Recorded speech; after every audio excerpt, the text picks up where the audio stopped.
Dear student अस्सलाम वालेकुम। आज जो हमारा टॉपिक है वो हमने डिस्कस करना है अबाउट लिपिड्स।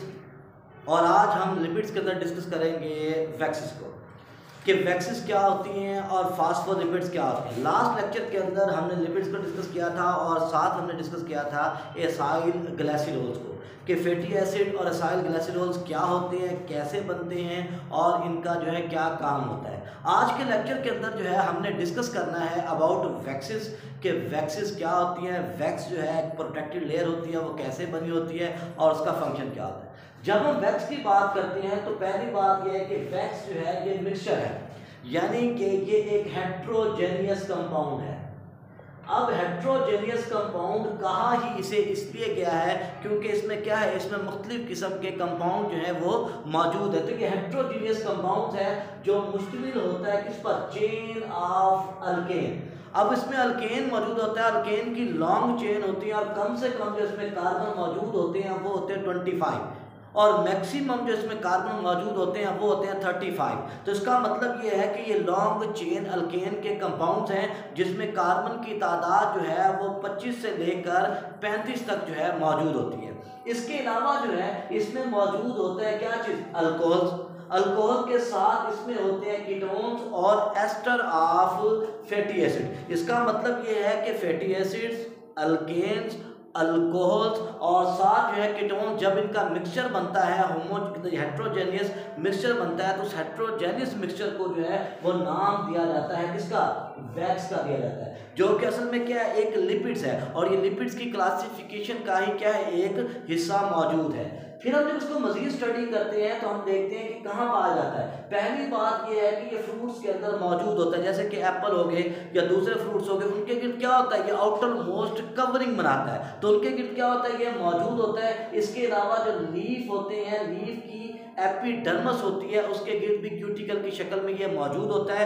क्यों मौजूद होता है, इसका काम होता है, इसका पहला काम ये होता है कि ये क्या करते हैं, लॉस ऑफ वाटर को जो है कंट्रोल करता है, यानी कि ये ट्रांसपायरेशन को चेक करता है, पौधे को पानी के ज़ाया होने से क्या करता है, वो बचाता है। दूसरा इसका जो काम मौजूद होता है वो होता है इसका अब्रेसिव डैमेज, कि अगर किसी किस्म की कोई रगड़ लग जाए, किसी किस्म का कोई फिजिकल डैमेज हो तो फिजिकल डैमेज से क्या करता है, ये बचाता है। इसके अलावा जो बर्ड्स हैं उनके जो फैदर्स होते हैं, उनके जो पर होते हैं, उनके ऊपर भी क्या होता है, उनके ऊपर भी जो वैक्स वगैरह मौजूद होती है जो उन्हें क्या करती है, आयली अपीयरेंस देती है ताकि वो आसानी से वेट ना हो। इस तरह बहुत सारे मेंबर जो हैं आर्थ्रोपोडा के यानी कि इंसेक्ट्स वगैरह मौजूद हैं तो उनका जो एक्सोस्केलेटन होता है उस एक्सोस्केलेटन में भी वैक्स जो है ये मौजूद होती है। तो इसका मतलब ये है कि ये फ्रूट्स हो गए, लीव्स हो गए, स्केलेटन एक्सोस्केलेटन हो गया उसमें, और फेदर वगैरह के अंदर क्या होते हैं, ये मौजूद होते हैं। अब इनका काम वही है, लॉस ऑफ वाटर को क्या करना है, इन्हें कंट्रोल करना, और दूसरा जो है वो फिजिकल अब्रेशन से या फिजिकल डैमेज से क्या करना, उसे बचाना। अब दूसरा जो हमारे पास लिपिड्स की क्लासिफिकेशन होती है उस क्लासिफिकेशन को कहा जाता है कि वो क्या, वो फास्फोलिपिड्स हैं। अब फास्फोलिपिड्स की जब बात की जाती है जो प्लाज्मा मेम्ब्रेन वगैरह के क्या है, अहम कंपोनेंट है। जब फास्फोलिपिड्स की बात की जाती है तो फास्फोलिपिड्स असल में क्या है, they are derivative of phosphatic acid. इसका मतलब यह है कि फास्फोलिपिड जो है फास्फेटिक एसिड से क्या है, वो डेरिवेटिव मौजूद हैं। अब सवाल ये पैदा होता है कि ये जो फास्फेटिक एसिड जो है ये मौजूद है, ये किस चीज़ से कंपोज्ड है। जब इसकी कंपोजिशन देखी जाती है, जब इसकी बनावट देखी जाती है तो पता चलता है कि ये कंपोज होता है पहली चीज़ ग्लाइसिरोल पर, दूसरा ये मौजूद होता है फैटी एसिड पर, और तीसरी चीज़ मौजूद होती है वो होती है फास्फोरिक एसिड फास्फेट ग्रुप।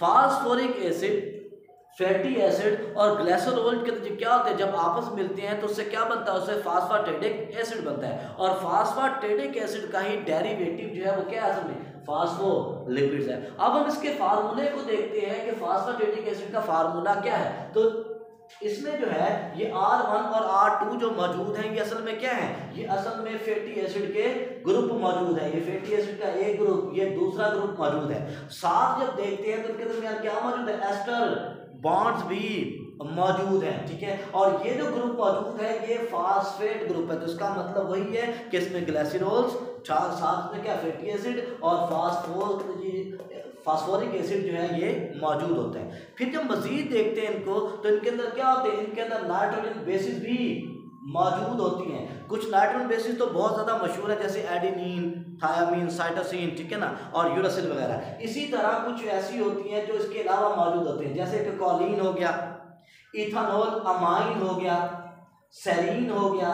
ये वो नाइट्रोजन बेसिस होते हैं जो क्या होते हैं, ये भी कंपोनेंट है किसका, फास्फोलिपिड्स का। इसका मतलब फास्फोलिपिड जो है कॉलाइन हो गया, या जो है ये इथानॉल अमाइन हो गया, या सेरीन हो गया, इससे भी मिलकर बने होते हैं। अब फास्फोलिपिड्स का फंक्शन क्या है कि फास्फोलिपिड्स जो है इनकी वैल्यू क्या है, इनकी इंपॉर्टेंस क्या है। इनकी इंपॉर्टेंस ये है कि ये तीनों में पाया जाता है, यानी कि ये प्रोकैरियोटिक सेल में मौजूद है और यूकैरियोटिक सेल में मौजूद है। प्रोकैरियोटिक में ये बैक्टीरिया के अंदर मौजूद होते हैं, यूकैरियोटिक सेल के अंदर ये पाए जाते हैं एनिमल और प्लांट सेल। तो ये एनिमल और प्लांट सेल दोनों के अंदर क्या होते हैं, मौजूद होते हैं। जैसा कि हमने पहले बताया कि ये एसोसिएटेड होते हैं विद मेम्ब्रेन्स, यानी कि जो प्लाज्मा मेम्ब्रेन होती है या मेम्ब्रेनस ऑर्गेनेलीज होते हैं, उनके साथ क्या होते हैं, ये जुड़े हुए होते हैं। और सबसे इंपॉर्टेंट क्या होता है, कॉमन जो है ये क्या होता है, ये फास्फेटाइडाइल, ठीक है ना, जिसे हम कोलाइन का नाम देते हैं, ये क्या होता है, ये सबसे ज़्यादा कॉमन और बहुत ज़्यादा मिकदार में पाए जाने वाला फास्फोलिपिड्स है। इसके बाद हम लिपिड्स की एक और कैटेगरी की बात करते हैं। वो जो कैटेगरी मौजूद है उसे नाम दिया जाता है टर्पिनॉइड्स का। अब टर्पिनॉइड्स क्या होता है, टर्पिनॉइड्स जो है ये कम्प्लेक्स कंपाउंड होते हैं जो छोटे छोटे यूनिट से मिलकर बने होते हैं। उन छोटे छोटे यूनिट्स को नाम दिया जाता है आइसोप्रीनाइड्स का।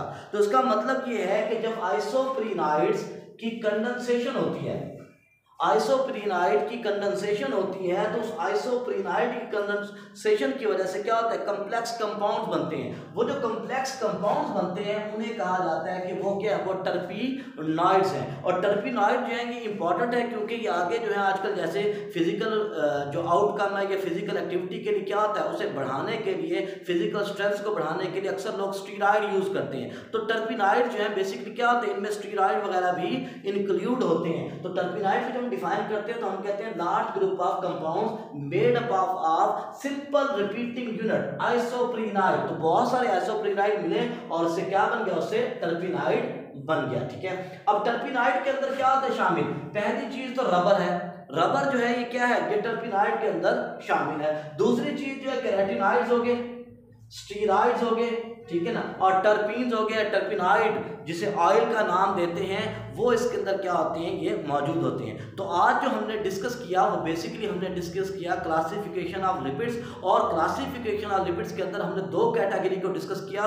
One of the category is called as waxes and other category is called as phospholipids. The third category which we discuss in our lecture was terpenoids. शुक्रिया।